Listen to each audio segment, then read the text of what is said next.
action figure fans? It's the one and only Optibotimus coming with another video review. And on today's episode, we're going to be taking a look at the new Transformers Power of the Primes Deluxe Class SINNERTWIN. For the packaging, this is the front of the box. This is the side of the box with, again, a little smaller image of Abominus, and then when you come around to the opposite side, molded into the actual clamshell, are the different logos of the Prime Masters. And this is the back of the box. Go ahead and pause it right now in case there's anything on the back here that you'd like to read. But for the packaging on this guy, that's about it. So without further ado, let's get him out here and see how cool he actually is.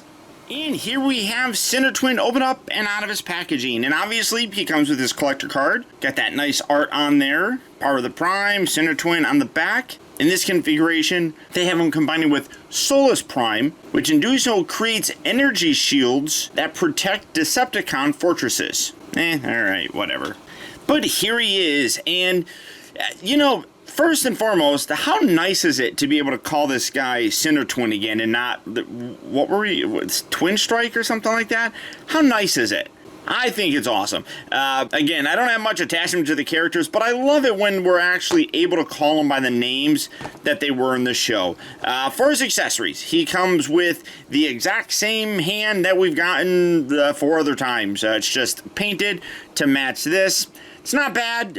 Again, I mean, I appreciate that they did it, but I kind of wish that it was a black hand or something like that. But honestly, you know, if that's my biggest gripe, I can just use the ones from Volcanicus because I'm not going to combine that guy into that. I'm going to keep the, you know, Dinobots separate. So they're the exact same mold, so I could just use these ones, I suppose.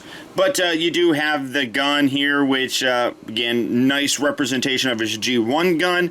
Set that there. This little thing you can remove.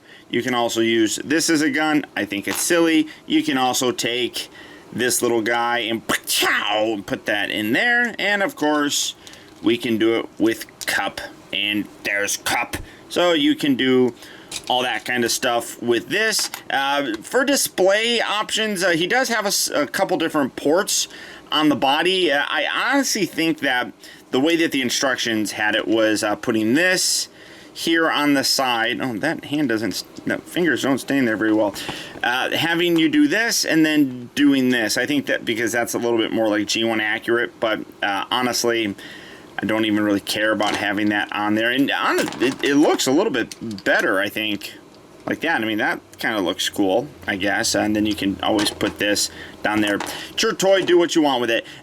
But here he is, really cool. I'm just going to bring in Cutthroat because he's the one that I have in beast mode right now. But you can see how they scale. I don't have G1 versions of these, so I can't really show you off that. But here's that. So you have that. Fairly cool looking. There are some issues with them that I do have. Of all of them, I've been really impressed. This is probably the one that I think is the weakest. Partly because I really wish that you could rotate his head. The head can go up and down. You can open it, and then you got this weird gap thing here. So it's really more designed to go like that, or even lower, I guess. So you can do something like that, staggered. The dino heads, or dragon heads, whatever you call them, maybe a dragon, double-headed dragon, can look up and down. It's on a ball joint, so you can also rotate it. But I wish that you could angle them out a little bit more, or rotate them, because as it is, the heads are like stuck like this. I wish there was some kind of articulation joint there, or maybe even a little bit more at the neck, because this really doesn't do anything. It just sits there in the back. So I don't know why they couldn't have made the ball joint a little bit bigger, like along the side here, to kind of facilitate some rotation. But as it is, they're really close to this. So one thing that I do know about this character, he is the second double-headed dragon thingy that the Terrorcons have, the first one being Hunger. Hunger talks in unison. It's got 2 heads that talks in unison. His actually talks separately, so there's like 2 distinct personalities here, which is kind of cool. But for the rest of the articulation, you have ball joints here for the upper part. This hinges, and then this swivels. That's really it. I love the fact that he's got a split tail. I mean, that's kind of cool, and it kind of shows a little bit more of that dualness to him. But in general, he's okay, but I don't like that you can't split the head a little bit more. And honestly, he feels a little bit more hollow. Not to say that the plastic feels cheap, but I mean, obviously you can see like the underside here is completely hollow. These arms are basically hollow. These little legs are hollow. This little tail section's hollow. A lot of hollow on him, so he has a lightness to him. Plastic quality still feels good, just a little bit light. Now, to transform him, as I said, predominantly, SINNERTWIN was a leg, so that's what I'm going to go for my display option. Really, all you do for that, you just rotate the tail back. You can spin this around. I think they has, no, just get this kind of rotated around. Then they take this and you bring this back here. And this clips in, oh wait, right down here. Clips on, you got a little tiny tab right here and a little notch on the inside of his leg that you kind of just line up and put there. So do that on this side as well. It's a little bit tricky. Where are you at? There you go. Just kind of move it in there, stick it in just like that, and then you take this whole section, detach this, rotate this back. Now the instructions just tell you to leave it like that, but I kind of like rotating them around and having the heads up like that. So bring that back like so. Bring out the little connector port. I need a foot, so let's bring this in. And again, this is going to be my preferred sort of display form. I think that looks pretty good. I like it. It matches with the cartoon and the animation, so it is what I'm going to do. And then let's bring in Abominus's torso, and there's that, and you can see how he's shaping up. Again, I really like the way that this guy looks. Granted, you know, yeah, the thighs are a little bit thin by comparison, but you're talking about combiners and things like that. The thighs were always pretty thin on everything, even the G1 toys. So setting him there to go into his arm mode, it's a little bit different. Moving this up, kind of keep that and then get that out of the way. Bring that down. This whole section here needs to get rotated, but it's tricky to do just by like leaving it like this. So you kind of have to split it, and that's another part that I don't like. It really, there's like a lot of junk kind of like up in this area that kind of prevents you from splitting things easily without bumping into stuff. So do that, then you can angle this and then rotate this. Well, you're gonna have to bring all that down anyhow. Then rotate that around like that. You can do that whenever you want. Take this section, fold this out. That's the new combiner port for him. And then you bring all of this together. Give it a good squeeze. Ish. Come on. There we go, just like that. And then bring these down again. You can position these however you want. Again, it's your toy, do whatever you want. Take this section, you want to rotate this around like that. Leave that right like so. And then you got that little tab there that you're just gonna bring in and kind of lock that in there, I guess. There we go. Do that on this side as well. Bring that around. Kind of just wedge that in there, and here's basically his arm. Again, the proper configuration probably has it like so. So bringing in his little fist, put that in there like that. Kind of just fiddle with some of these legs and things of that nature. So go like that, and then bring in Abominus. Tab that down. Again, I mean, personal preference, but I kind of like leaving it like that. You get that double jointedness going, and that's again going to be like my preferred look if I were to use this guy as an arm, which I'm not going to. So just setting that guy off to the side. Now going into his robot mode from here, you're basically already done. Go ahead to split these legs, which can be tough as you can hear. Bring this back, bring this down. And actually, I want to say that beast mode, yeah, beast mode, his arms were supposed to be hinged down like that. So I'll show that properly when I'm transforming him back. So, sorry, you get the idea. It doesn't really matter all that much. Rotate around here. Take this whole section, rotate this. This locks up into place, and then you reach in here, grab hold of this little tab section, and try getting his fists to rotate. Do that on this side as well. Rotate here, bring this back, that'll tab down, and then you fold out that. Take this entire back section here, separate this, pull out SINNERTWIN's head, tab that down just like that. Then bring this whole thing up, tab that there. Wait, does that actually tab in, or does it just sit there? I think it just sits there. You can leave the beast head like that. You can rotate it around. Personal preference, I'm just going to leave it like that. And then rotate him back around at the waist. This you can leave here, or you can rotate that up. It's personal preference. Do whatever you kind of want with it, although that kind of feels like it's going to fall out. I'm just going to leave it up like that. And then these don't really tab anywhere. They just kind of sit there. Get his arms straightened out. But when you're done, there you have SINNERTWIN in his robot mode. Now coming in to take a closer look at him, while he really does sort of carry over a lot of those elements that Slug and Slag have, he still looks pretty good nonetheless. The face sculpt looks really nice, although it kind of looks like he's a little bit happier than he really should be. Great paint though, with the yellow for the eyes, the silver for the face. Obviously the whole head kind of matches the green throughout him. Nice Decepticon logo there in the front, which resembles that rub sign. You got some purple and red. A lot of nice silver paint thrown throughout there. Really overall very, very nice in terms of the paint applications. Again, I've said this before, the deluxe figures seem to get a lot of the paint detail where things like the Voyagers and the Leaders end up getting stickers, which is weird to me. You pay more for those other figures, you'd think you would be able to get more kind of like actual paint applications on those ones. So, and I don't know. But in general, a fairly solid looking toy. It does have a little bit more of a resemblance to those other Dinobots than the other Terracons, but I don't think it's bad. Now, coming back to compare him with some of his other buddies, here he's alongside Ripper Snapper, Cutthroat, and of course, Blot. And again, the color palette for these guys really does look terrific. They stand out, they look great together.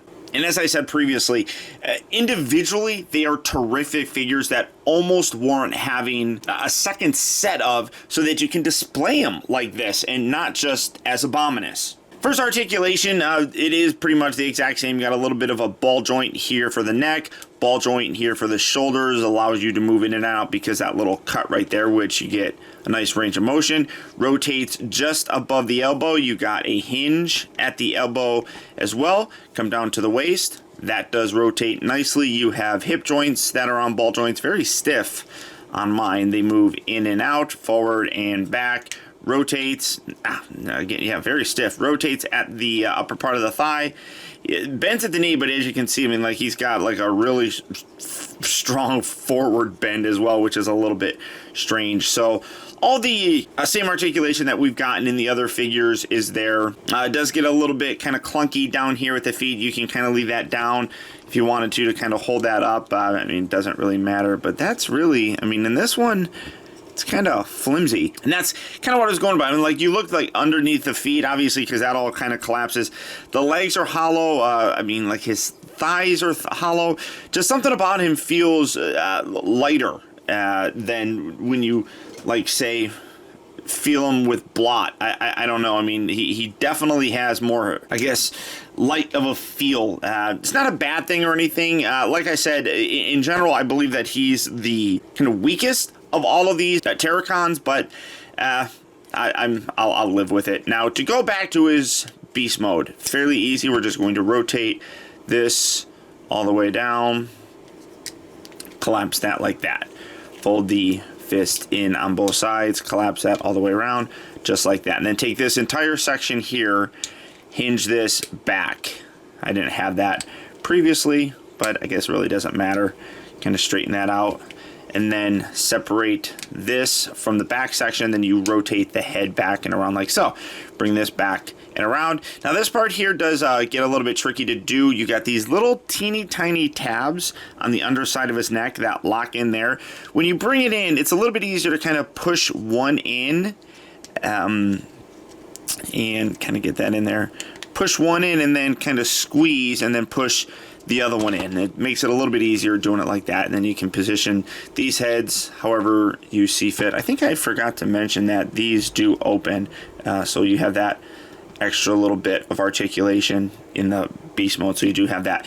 Again, these legs are a little bit clunky. Rotate this out like that and spin this around, but you got a lot of this stuff is kind of in the way, so it is a little unfortunate when you have it like that, and then do that on this side as well, and you're kind of just like forcing and pushing. Like this piece right here sticks out, and you have to try and kind of pull it away to get it to go in there, and then you're kind of, yeah, see, then you gotta try and line all this stuff up down here. Yeah, I don't like this. This is clunky. There you go. Bring that together.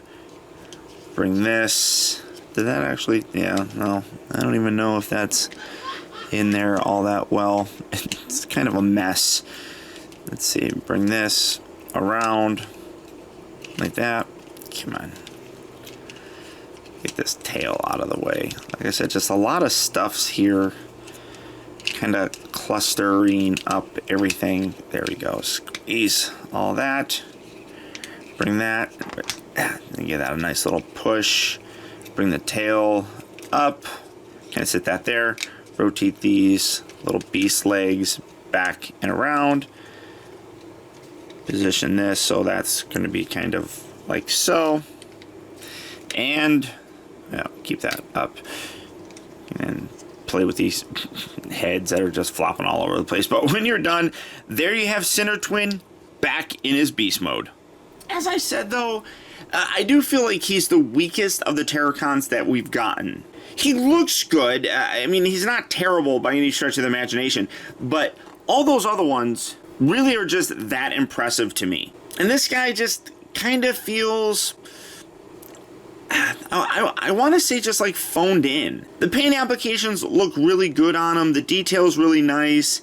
As I talked about, I feel when I look at this guy, I just get a very strong reuse kind of feeling for him. Ultimately, it's not going to matter that much because I will be displaying this guy as Abominus. But with how good they did the other ones, I was hoping for a little bit more, I guess, with this guy. He's not terrible, but he definitely doesn't shine like those other guys do. All that being said, he does complete the Terracons and obviously Abominus, so I do recommend him based on that. Individually, he still fits in fairly nicely, but this is definitely one that I just, unless you have a strong attachment to just SINNERTWIN as a character by himself, if you were to be buying these just on their own, he's probably one that I would pick up towards the very end. Pick him up, but just there's no rush, I guess. So, all that being said, if SINNERTWIN is a figure that you'd like to add to your collection, he is hitting various retail locations right now. So if you're looking for him, good luck and happy hunting. Or as always, there's Big Bad Toy Store. So all you have to do for that is click on the link down in the video description. You'll go to BBTS where you can check out availability on this guy, as well as the rest of the wide range of new Transformers Power of the Prime figures. But beyond that, guys, that's about it. Remember, if you like this video, I would really appreciate your support and letting me know by hitting that little thumbs up button. It goes a long way towards helping me out. I would really appreciate it. And every time that you hit it on one of my videos, you destroy one of your enemies. Also, if you're new here, welcome. And before you go, make sure you subscribe in case you haven't already subscribed. That way you get instant email notifications whenever I upload a new video, and you'll never miss out on a future review of mine. Or if you're already subscribed, now more than ever it's important to make sure that you're getting those email notifications. We all know just how unreliable that YouTube subscription box is, and the best way to help support my channel and not miss any future reviews of mine is to click on that little bell right below this video and double check your settings to make sure that they're set so that you get those email notifications. And a very special thanks to you if you made it all the way to the end of this review. Another way that you can really help support my channel is making sure that you watch a video all the way through. And if you did that, thank you. And finally, remember, the real trouble with the world is too many people grow up. Thank you for watching and taking the time to be a kid.